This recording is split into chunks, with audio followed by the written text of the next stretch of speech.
On the programme this week, local journalism success and the big winners from the annual iPhone Photography Awards. Also, a Heritage Month survey reveals how South Africans prefer to enjoy their rooibos tea and why a local expert says the age-old practice of public relations is alive and kicking in 2018.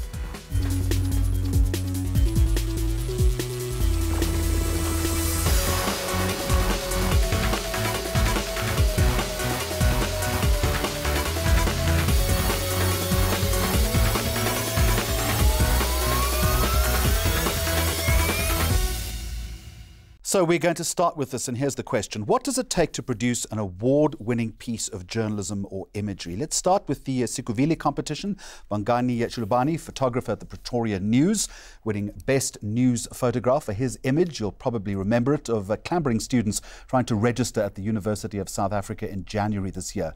Lubke won in the radio category and was ultimately awarded the Journalist of the Year award at the Diageo South African Responsible Drinking Media Awards for a multimedia piece on an important subject, Foetal Alcohol Syndrome. They both join us now to talk us through what I imagine is the blood, the sweat and the tears that went into producing their award-winning work. To both of you, congratulations. Glad you brought your trophy with you. Megan, not so good, hey? You forgot your trophy. Sorry. I want the same question to both of you to start with. Bongani, let me start with you. Okay. Give me a sense as to why you think the judges thought your photograph was the best piece of work. And I can watch the cogs going through your mind. What was great about this picture? As a photojournalist, you need to capture a good moment, a decisive moment. I managed to do that. And it's a picture that tells the story. Just by looking at it as a photojournalist, you need to... I want to talk to you in a bit about capturing the moment. Yes. And when you know as a photographer that you have captured that moment. But Megan? Same question to you. Well, at the end of the day, Jeremy, it comes down to personal stories and how you elicit empathy. As journalists, we often outsource emotions. And what do we mean by that? I think we are told that you have to be balanced, you have to be objective. Often when you tell hard stories, it's very difficult not to get involved. And I think the challenge, or that became a win for me in the end, is that I had to create a radio documentary. So, you know, we have to write to the pictures. You've got to give that imagery and detail. And I think what stood out is I did a digital piece and I did a radio piece. And it's so easy when you're in television because you can see the emotion on the woman's face, you can see the tears, and you've got to write to that and create that picture. And I think what stood out is that the elements of going into the community rather than just a standard interview in studio made all the difference. Well, from your lips too, and you know what the rest of that sentence is, because, you know, it's another discussion entirely, but too much journalism these days is done from the desk and not actually, you know, feet on the ground. How did the picture itself, Bongani, present itself to you?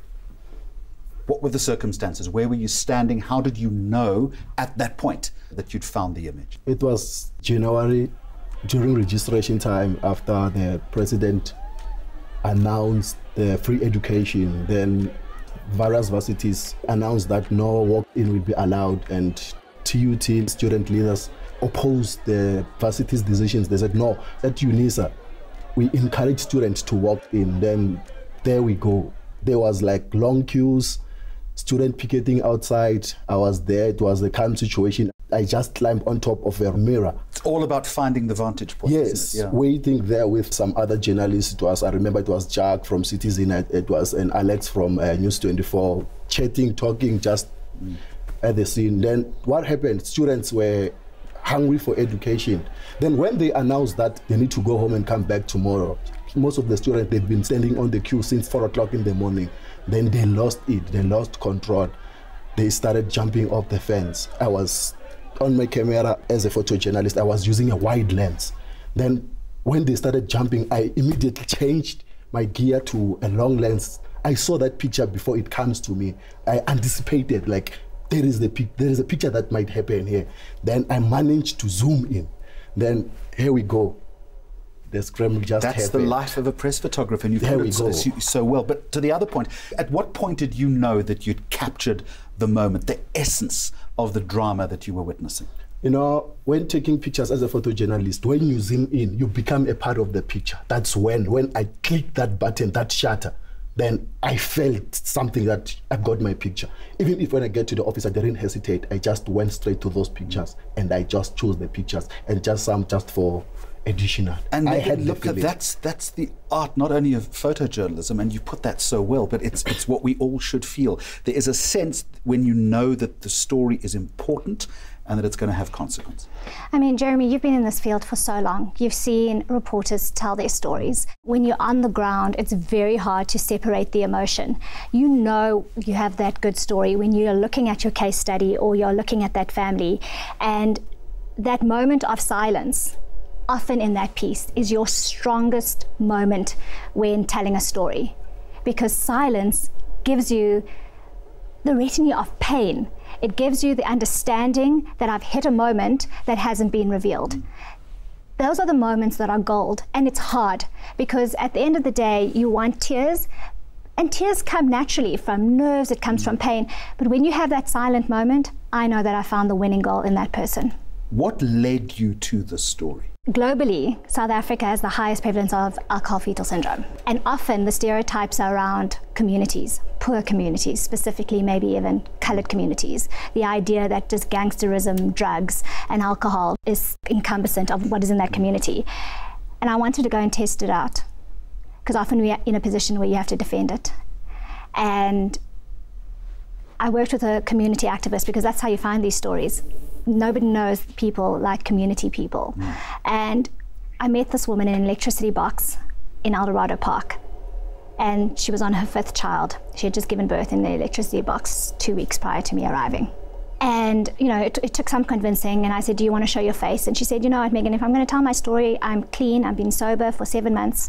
At the end of the day, I want my 5 kids back. You know, there were questions about, you know, why are you having 5 kids? You're living in an electricity box, and that's another story. Sure. But she said to me, she said, I'm ready to be honest. At the end of the day, I'm clean, I'm sober. I also had dreams. I wanted to become a chartered accountant. And unfortunately, at the age of 15, and it started at 11 when her parents divorced, her dad walked into the room and said, now that your mother's left me, you've got to be the woman of the house, and raped her. And to neglect that pain, she drank. And it just didn't stop, and the cycle continued. So behind every person's story, before we judge, she also had dreams, she also had ambition, and the cycle just went out of control. Bongani, you said a moment or two ago that once you were involved in shooting the picture, you became part of the story. It's almost as though the two of you meld into one single moment. But the job that you do as a frontline journalist is also a dangerous job. Yes. How do you deal with that? As a photojournalist, it's one of the toughest career that we chose. When we dedicated on it, like, it makes life easier when you're passionate on what you're doing. I think for me, because, like, you know, it comes with a lot of sacrifice, lot of effort. So for me, that's what makes me choose this career. It's not easy. Megan, final question to you. It's a powerful, compelling piece of work, but you're not really going to make a difference, are you? Or might you? That's a good question, Jeremy. Why do we do these stories? Why do we go into the communities? Is it just to win at the end of the day? I believe if you share the plight of one person, I'm the type of person who follows up. I'm a journalist who just doesn't do the story and let go. So I followed up last week, and Diageo came on board, and we managed to get a shower into one room, and I made a difference to one person's life. I can't do it to the entire community, and I'm hoping that we highlight these stories. And having awards where journalists have these opportunities, like Bongani was saying, of capturing those moments, we are eliciting a little bit of life into South Africa, that when you move the politics away, underneath the surface, everybody is going through some form of trauma, and we're just capturing it. Just quickly though, is it your job to get involved, to offer that assistance, or does a journalist have to remain slightly detached from the story? You can't become too immersed, can you? Absolutely. At the end of the day, you know, they can't become your Facebook friend. You're not going to be there for money every single month. I have to draw that line, but you can draw the line in a very empathetic way that shows people that I've done this job, but we're not friends. I came and I told your story, I've helped you to a certain point, and it's hard. We're told we're not supposed to, but how do you tell a story without feeling compassion, that you're using that person's electricity and for your cameras, and just walk away and just leave them in darkness? Megan, Bongani, you've both done the craft, the profession, the career of journalism proud. Well done to both of you. Good talking to you. Thanks, Jeremy. Maximum Media. Next, more award-winning photography, but this time shot on iPhones, and why a local expert is defending public relations in this age of modern media.